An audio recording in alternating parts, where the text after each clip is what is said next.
everyone, thank you for coming to Dreamworldrobotics Kids STEM Lab. Today we are going to have another interesting tutorial, and it is very short, and this tutorial can help you to increase your view, and it is how to animate your thumbnail. Okay, so what is an animated thumbnail is about? It is something like this. When someone go to your profile, they will see the project with the thumbnail that is moving. So today we are going to go into this subject on how to make one for yourself. Okay, it is pretty simple. You just need to bookmark a web page, and this web page is this.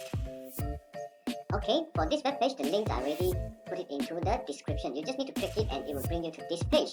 After that, what you need to do is click on this animated thumbnail set and you drag it to the bookmark toolbar. Yes, now you have your animated toolbar here already. Okay, then you go back to your Scratch project.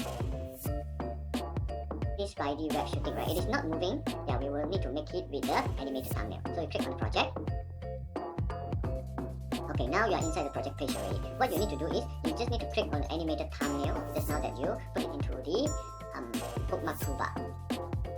Okay, then they will ask you to select an image and drag and drop anywhere on this page. So you click on this select an image, and then you go to your folder that you have a GIF file. You got to have a GIF file. You got to have a GIF file. So I pick a Spider-Man GIF file for this. Okay, double click. So they will be uploading the GIF file. So they will show you, this is the GIF file now. So I will close it. After that, you go back to your profile or your project page. You'll see the thumbnail is moving already. You see? It is moving. It is an animated thumbnail already. I make it bigger. You go to, okay, you see? It will moving already. This is how to make an animated thumbnail. It will improve your view for the Scratch project. So I hope you enjoyed this tutorial, and I'll see you in next tutorial again. Bye bye!